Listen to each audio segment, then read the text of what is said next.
Oh, another Viking on the set. Who sets these up? I don't know. You? I don't know. Mr. Viking fanboy over here. This is you know that right about him? Yeah, we did that to you before, I'm sure. Yeah. I mean, right off the bat, just, what was the year like being the lead man, being the number one dog there at running back for the Minnesota Vikings? It was nice. It was I mean, I'd be lying if I said it wasn't a roller coaster of a year, but right. it was one of those things, puts things into perspectives and lets you know, where you got to go back to the drawing board to try and be the best version of yourself for your team, for your teammates. Definitely during a hard time where, you lose some guys, some key players, you have to try and do what you can to step up. So I think it came with a lot of pressure, it came with a lot of different guys trying to do their job, but yeah, one of those seasons. Well, take us through the roller coaster. Like, take us, what were all the things that kind of you guys felt like, damn, this and this and this. So what was it all? I mean, for one, the big roller coaster that we, had, losing Kirk was something that, we couldn't draw up. Right. We couldn't plan for.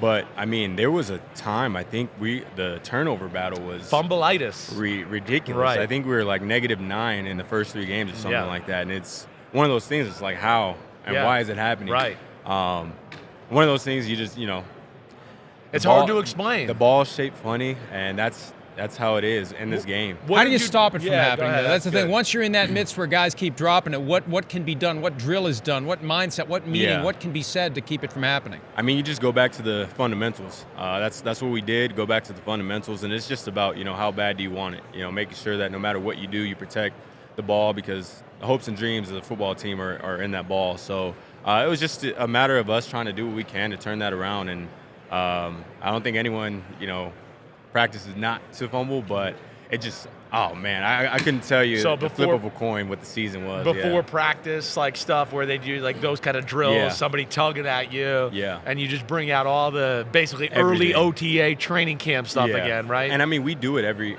before we get going in practice. Right. We do it every day. Right.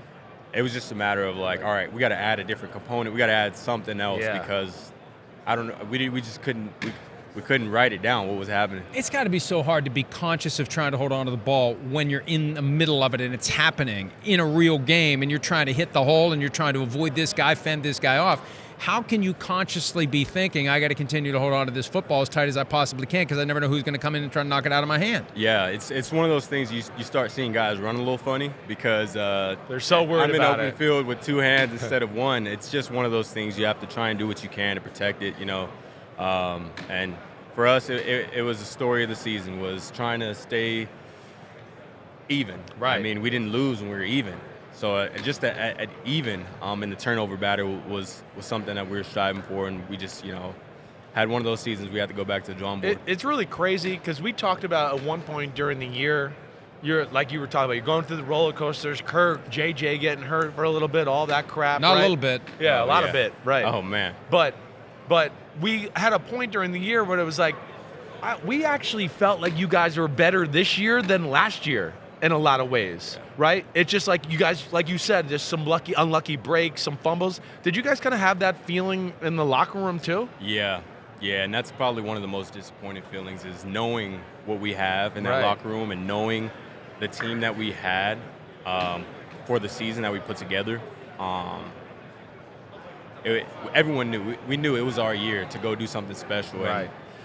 And, I guess the odds were stacked against us a little too heavy this year. But I feel, fully confident in the guys that we have coming back and the guys we're going to try and get back in that locker room. And then, whoever else we can to add to the pieces of the puzzle.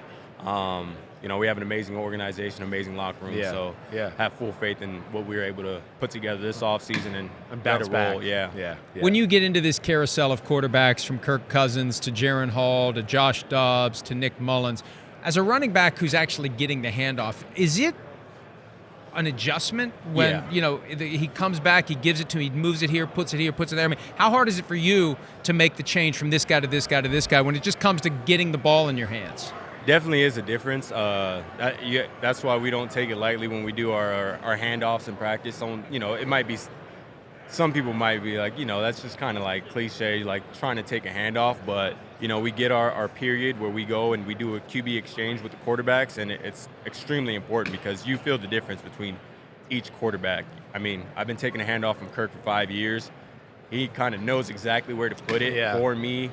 With the play, the right play, and where you might go. Player, right. Just like with throwing to a receiver, they know how to throw the ball to JJ versus KJ versus TJ, you know. Right. But same thing with the handoff. And so getting a feel for how does he hand it off? As he, has a little bit more of a push than Kirk, or he has less of a push, or a little bit more of a slap in there, then it's all of those things you have to take into account.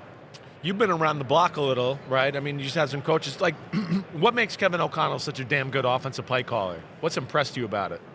I would say that his mentality going into it is he has an attack mentality. Yeah. He wants to attack defenses, and sometimes it's risky, right? But the reward is beautiful, right? And so I think that's a beautiful part about the way he calls plays, the way that he trusts us to go out there and execute the plays that he calls.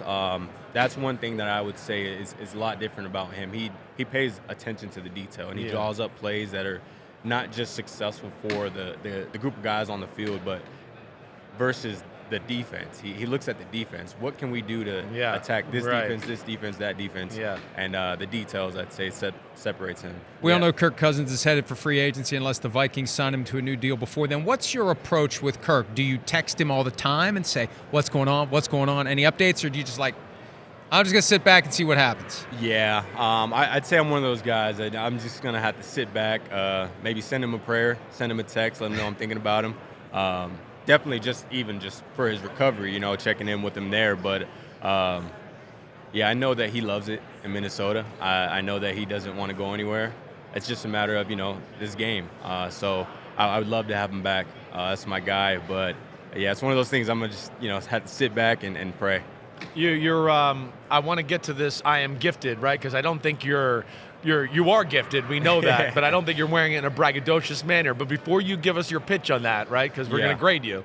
All right. I want to know who's the guy, speaking of I am gifted, that you've played over the last year or two where you just went like, holy crap, I didn't realize that guy was like this, or he's unreal. Oh, man. There's a handful of guys. Yeah. All right. You can rattle them off if you want. Pretty ridiculous. I mean, over the years that I've got to play Kenny Clark, beast. Just he's gifted. He is. Right. He's one of those guys that just no matter what the game plan is, to double team him or stop him, he knows how to get through. He knows how to make a play and knows how to hold his wreck ground. The game. So he's definitely one of those guys. And then I would say another guy I got to play against that just an all-around dog, Fred Warner. Yeah. Right. I got to play against him. He went to BYU, so I got to play against him when I was at Boise State. So we kind of had this long-lived, friendly rivalry going on. And, I just got a lot of respect for the way he flies around, the way that he plays. And, that's why they're deserving of being here. Yeah, he's one of the best there is. Yeah, definitely. Right. Well, you played both teams. Where are you leaning? Give me a lean here. Don't be a chicken. Yeah. Come on now. I got to lean to the 49ers. You're leaning the Niners. Okay. You're the first person. Yeah. I'm just going to tell you the first person. I think for one, knowing a couple guys, and then for me, we won during the season, so I kind of feel like I can root for them now because we got that out the way. Because you can say we beat the Super Bowl champions. Yeah, Look at what we could have been if 6 days right. later Kirk Cousins hadn't popped an Achilles tendon, because that was that Monday night. Yeah. That was the best game of his career, and 6 days later that thing popped. You could see it pop on the video. It broke my heart. Killed my year. Yeah. And you loved it. You didn't love it. Not in that way. He didn't want Kirk to get injured, but he loves it when I'm miserable. Oh, man. All right, let's hear it. I am gifted. I want to hear about this. Yeah, I mean, I'm excited to be here, be able to partner with Leo Vici and with my brand, I Am Gifted. And we do a lot of amazing things as far as trying to give back. That's really where my passion is as far as using my platform. I don't use it for me. I use it to make an impact in lives. And so with I Am Gifted, we just encourage everybody to continue to dig deep, find the gift that they have within themselves, and let it shine in this world. That's we cool, believe man. that everyone was born with a gift, and that's the message behind it. We try to provide dream-chasing opportunities for the youth while emphasizing the importance of mental health and positive mental health practices. And a lot of our efforts go towards just spreading love and positivity and suicide prevention. So it's cool, man. Yeah, just trying to do what we can, trying to do what I can to use my platform and impact lives. It's a cool slogan. It's awesome. And it's cool what it stands for, for, awesome. man. And it's great. It's great what you're doing. Thank you. There's got to be a story behind the chain. That thing is amazing. Oh, yeah. And I feel Thank like you. there is a rich story as to what that signifies. Yeah, definitely. So this is the logo. I actually have it tattooed as well.